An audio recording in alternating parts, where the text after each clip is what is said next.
Você tá achando que entre família é brincadeira, meu filho? Não é brincadeira, não. A gente leva a brincadeira a sério. E é exatamente sobre esse assunto que nós vamos falar agora, porque o Firosman, nosso Lincoln Firosman, está aí conectado para ajudar a gente a entender como as brincadeiras de rua, né, essas brincadeiras que muitas vezes estão perdidas, que seus filhos nem sabem mais, eles só vão ter noção disso se lançarem no videogame uma brincadeira dessa aqui. Mas nós vamos explicar com calma, vamos falar com tranquilidade. Senta as crianças aí que eles vão aprender umas brincadeiras aqui, que é da época do Cris, para que a gente consiga lidar e aprender outras habilidades, soft skills. E tá conectado aí com a gente. Boa tarde, Lincoln. Seja muito bem-vindo. Oi, Carol, Cris, a Joyce que está aí também aí acompanhando ao vivo com vocês, todos da direção, uma ótima tarde e um excelente 2021. Obrigado pelo convite, é sempre uma honra poder estar aqui com vocês. Uma honra te receber. E eu achei muito legal essa sacada, né, de tornar essa questão da brincadeira, porque é algo sério mesmo, realmente fez parte da nossa infância e boa parte das nossas habilidades a gente vai construindo lá, para soft skills, por exemplo, que é o que a gente está falando aqui agora. Sem sombra de dúvidas, você sabe que a Joyce estava até dando alguns exemplos na fala dela e logo depois entrou a matéria do Victor, né, que é aquela criança talentosíssima montando aqueles gibis. E a primeira coisa que a gente precisa lembrar é que a brincadeira em si, ela está prevista no ECA, que é o Estatuto da Criança e do Adolescente. E quando a gente traz para o universo infantil a questão lúdica, a brincadeira é para a criança a preparação para a vida adulta. Então, quando a gente observa o comportamento que a criança tem frente a algumas brincadeiras, a gente começa também a fazer algumas conexões de possíveis comportamentos que ela venha a ter. Eu vou aqui só abrir um parênteses, até para contar uma experiência própria. Durante alguns anos eu fiz estágio quando eu terminei a faculdade no ensino infantil. Então eu trabalhei no ensino infantil no 2 e no 4. Eu era a única pessoa do sexo masculino na escola, porque a educação infantil, agora não porque mudou, mas predominantemente sempre foi muito do universo feminino. E era muito engraçado porque as crianças, quando me viam, começavam a chorar e eu, quando as via, também chorava, porque ninguém estava acostumado com aquele universo. Mas aconteceu uma coisa interessante, Carol, que foi o seguinte: a gente começava a observar que o comportamento que a criança trazia para a sala de aula, assim pequenininha, 4, 5, 6 anos, era um reflexo do que ela via na casa dela, que é o que a Joyce comentou aí na fala dela logo no comecinho do programa. Então, os pais podem ficar atentos e observarem que o comportamento que eles têm em casa, as soft skills, essas habilidades de relacionamento, as crianças acabam reproduzindo muitas vezes no ambiente em que elas convivem. Temos que ficar para lá de atentos, são esponjas, né? Agora que a produção fez um quadro bem bacana para a gente entender como a gente consegue referenciar aí uma autoconfiança, controle da ansiedade, reflexão estratégica e trabalho em equipe em brincadeiras. Eu vou desvendando aqui e o Lincoln vai ajudar a gente a entender esse processo. Quando o assunto é autoconfiança, pega essa brincadeira aqui, olha lá. O mestre mandou. Vocês lembram dessa brincadeira? Não, não é só eu que lembro disso aqui, não, né? O mestre mandou tocar no chão, o mestre mandou pular de um pé só. É essa daí, né? Acho que é isso, né, produção? Que cada um vem de um estado do Brasil.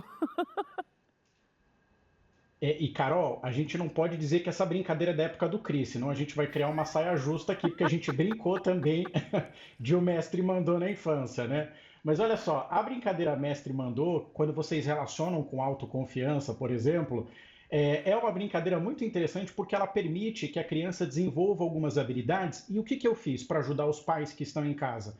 Eu fui olhar o que o Fórum Econômico Mundial está dizendo como as principais habilidades até 2025 que nós vamos precisar desenvolver para o universo do trabalho, mas que as crianças também vão observar esse comportamento dos pais no ambiente corporativo, no ambiente de trabalho e, consequentemente, vão poder reproduzir. Então, por exemplo, criatividade, originalidade e iniciativa são algumas competências, alguns skills, né, que são as habilidades que se relacionam aí com a questão do mestre mandou, que tem tudo a ver com a autoconfiança. Muito bem, essa questão também de liderança, porque cada criança vai coordenar essa brincadeira em algum momento, né? Mais Pois é. uma brincadeira aqui que pode desenvolver no seu filho a autoconfiança. Olha lá, o gato Mia. Gato Mia na minha época era no escuro, eu não sei como é que funciona agora. Era todo mundo no escuro E quem fala miau era para ser descoberto aí. Tinha que ter uma habilidade para você ficar bem silencioso e estratégia também. E aí é interessante, porque agora o Gato Mia virou o Gato Mia virtual, né? Então a tela do computador fica toda escura do celular e a criançada brinca aí nesse mundo mais digital. Mas foi exatamente o que você falou, Carol. Quando a gente olha para a brincadeira do Gato Mia, por exemplo, que analogia a gente consegue fazer? Primeiro com a questão da autoconfiança, que já está aí. A segunda, com a capacidade da escuta e da concentração, porque para você ficar em silêncio, para que ninguém te descubra onde você está, é preciso ficar muito focado, então você precisa estar concentrado. E é claro que essas são habilidades que no mundo corporativo, ou seja, dentro do mercado de trabalho, as empresas elas olham com bons olhos, porque é algo que ajuda aí no desenvolvimento da gestão de um negócio, da gestão das equipes, enfim, de tudo aquilo que envolve a questão profissional. Muito bem. Agora, quando o assunto é trabalho em equipe, daria para listar aqui centenas de brincadeiras, mas a produção escolheu aqui duas que eu achei muito legal. Opa, tá na sequência aqui, né? É um, dois, é isso? Três, quatro. Controle da ansiedade. Vamos fazer certinho aqui, para ninguém puxar minha orelha aqui. É controle da ansiedade. Bora lá, três. Vamos ver qual é a brincadeira que está aqui. Passa anel, gente. E dava ansiedade mesmo, né? Gente, esse anel vai descer na minha mão ou não vai? Que desespero que dava. Ai, ai. E essa questão da ansiedade, eu me lembro que numa ocasião, quando eu estava aí com vocês, a gente comentou que o Brasil é considerado a população mais ansiosa do mundo. Então a gente já sabe que a ansiedade é um mal que acomete todas as pessoas do planeta, mas sobretudo em especial a cultura, o povo brasileiro. Então, numa brincadeira como essa do Passanel, o controle da ansiedade, a tolerância, por exemplo, ao estresse, né, de você ter que esperar a sua vez, de você ter que saber qual é o momento que vai chegar a sua hora, e que também é uma competência traçada pelo Fórum Econômico Mundial, acaba sendo um pré-requisito importante aí numa brincadeira como essa. Muito, muito. Agora o pessoal só fica ali. Tem um joguinho, acho que é Craft, alguma coisa parecida, não sei, né? Minecraft, né? E aí meu irmãozinho lá tem 8 anos e estava ali montando a casa. Eu falei, nossa, que criatividade, você montou essa casa sozinho. Ele falou, imagina que eu tenho. Mano, eu morro de ansiedade de você montar isso aqui. Comprei. Eu comprei essa casa pronta aqui, ó, paguei lá no jogo e vou jogar nessa casa pronta. Eu falei, mas menino, olha a ansiedade dessas crianças. Imagina que eu vou pagar um jogo para o menino que não está aguentando construir? Olha lá, controle da ansiedade, batata quente. Chegava a suar. Até as minhas filhas, eu brinco com elas. Brincava, não com a mais velha, que ela já está mais velha. Ela não brinca não, viu, Brasil? Fica tranquilo. É só a mais nova mesmo. Batata quente. Não vá fazer ela pagar mico em Não, rede não, ela não nacional, hein, brinca, Carol? ela já está adolescente. A brincadeira da batata quente segue a mesma lógica, né? Essa questão de você ter o controle da ansiedade, a tolerância ao estresse, de você saber esperar qual é a sua hora, de você não burlar a regra da brincadeira, não é? De querer mudar de posição, de querer interferir, né? Para que a pessoa coloque ali, eventualmente, para você o momento do jogo. Então, se a gente puder, nessa brincadeira, enquanto pais, observar, por exemplo, o quanto os nossos filhos conseguem controlar a ansiedade, porque, claro, ansioso eles vão ficar com a brincadeira, mas o quanto essa ansiedade não atrapalha na concentração na hora que de fato chega a vez dele ou dela, porque daí sim isso pode eventualmente acabar sendo um problema que depois, com uma boa conversa, e se for o caso, com uma boa ajuda psicológica, os pais podem acabar ajudando as crianças. Excelente dica, porque muitas vezes os pais eles ficam distantes dos filhos na hora da brincadeira e perde a possibilidade de avaliar, analisar como está o comportamento de cada um deles, né? Bora lá, trabalho em equipe, número 5. Qual é a brincadeira escolhida aqui, ó? Cabo de guerra. E aí não é só força não, hein? É estratégia esse trabalho em equipe. É estratégia, é a capacidade também de você resolver problemas, não é? Porque você tem que resolver um problema, definir uma estratégia para saber quem ali vai conseguir ter mais força para puxar o cabo na brincadeira. Então, isso também é importante os pais observarem o quanto a criança está dedicada naquela tarefa. Porque quando a gente fala, por exemplo, de trabalho em equipe, ou quando a gente fala de resolução de problemas, a gente está falando da capacidade que a criança tem de se focar naquele objetivo para alcançar o resultado. Então, isso também é um ponto bastante interessante e que a gente sempre pede para que os pais acompanhem, que foi exatamente o que você falou, Carol. Às vezes é importante, às vezes não, na maioria das vezes, que na medida do possível os pais estejam presentes observando não só o aspecto lúdico da brincadeira, mas observando o comportamento que a criança tem frente às reações que a brincadeira causa. Perfeito. Bora lá. Número 6. Mais uma brincadeira aqui para você entender como seu filho pode desenvolver aí o trabalho em equipe. Pique bandeira. Eu estava perguntando aqui, o que é pique bandeira? Parece que eu não conheço essa brincadeira. Pegar uma bandeira e fincar lá na área do colega sem ser pego no meio do caminho.